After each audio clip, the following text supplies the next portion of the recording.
Every Japanese learner should learn pitch accent before they're able to speak. This video will teach you how to identify the 4 pitch patterns so that you can unlock your secret ability to hear Japanese the way it actually sounds. Imagine this. You're at a supermarket picking up items. In this analogy, the items you're picking up are language acquisition points. To ignore pitch accent and say, oh, I'll just get fluent first, then worry about pitch later, is to run headfirst into the supermarket barehanded and just start grabbing items.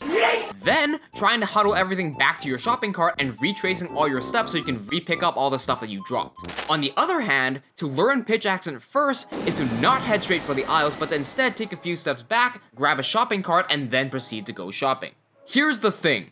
To become fluent in a language takes a long time and a lot of immersion. To have great pitch accent also takes a long time and a lot of immersion. So why would you want to learn the same thing twice instead of having the tools ready ahead of time so you only have to learn it once and learn it well? And although developing the ability to output with the correct pitch accent takes a long time, developing the ability to hear the correct pitch accent only really takes about 30 minutes of study for maybe 3 days. Okay, so when we talk about pitch accent, the first thing that pops up in my mind is Dogen. And that's gonna be my number 1 tip. Watch all of Dogen's videos about Japanese pronunciation. And I'm specifically referring to his video on the basics of pitch accent. I will very quickly wrap up his entire video and explain the 4 patterns here. The first pattern is heiban, where the first kana must start low and everything goes high and stays high. The amount of kana can go on infinitely as long as it never drops, it is a heiban. Example, watashi instead of watashi, nihongo instead of nihongo, asobu instead of asobu, owaru instead of owaru. The second pattern is the complete reverse. This is called atamadaka, where it starts high and it drops low. Examples, sekai as opposed to sekai, hisetsu as opposed to hisetsu, hyomi as opposed to hyomi. The third pattern is called nakadaka, which starts low, rises high, then drops low again. The important part here is that the drop in pitch called an accent happens after the initial rise, but before the attaching particle, represented by this empty circle. Which means that this is nakadaka, this is nakadaka, and all this is also nakadaka. Examples, hitori as opposed to hitori, ofuro as opposed to ofuro, or ofuro tanoshii as opposed to tanoshii.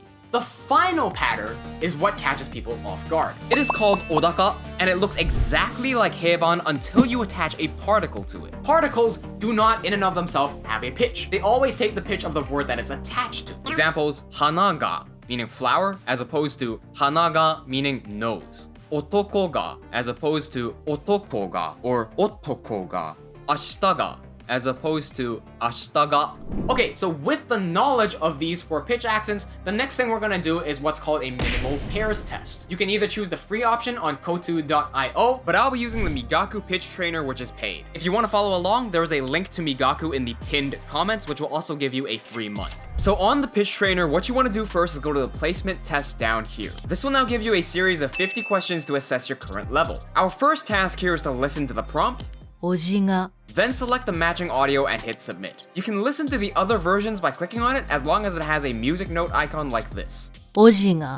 You are only allowed to make a maximum of 5 mistakes, but it's okay if you fail because Migaku will automatically adjust to your level. Not all the questions are the same, so just follow the instructions and try your best. Once you've done your placement test, you can either hit train now, which will let you practice with level appropriate words, or you can hit custom session and mess with whatever you want. If you're struggling to even get anything correct, maybe you're not sure what high and low pitches are supposed to sound like, in which case you can use these 2 websites, which are minimal pairs tests for piano notes. Once you get some practice with that done first, then try the minimal pairs test for Japanese once again. Spending a bit of time every single day practicing a minimal pairs test will get your ability to differentiate pitch accents up by like a crazy amount real quick. It surprised me as well. Okay, so the next thing is how we're integrating pitch accent into our Anki. Step 1 is to like this video and subscribe to the channel.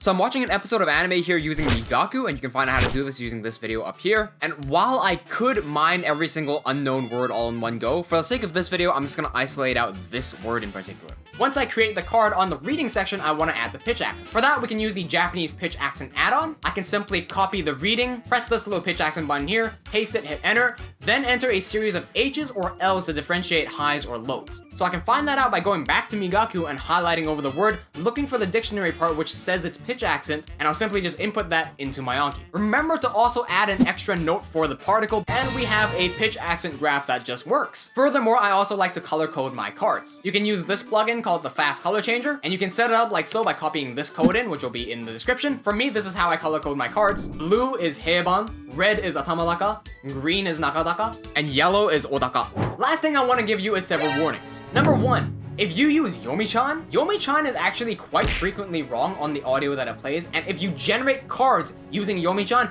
it will take the wrong audio. 背景 So you have to be able to hear what's correct or not by looking at a dictionary and seeing what it's supposed to be. Or just use Migaku because Migaku doesn't have these mistakes. Number 2, most TTS bots are wrong. That's text to speech. 役に立ったと思ったらビデオを共有してください。 What?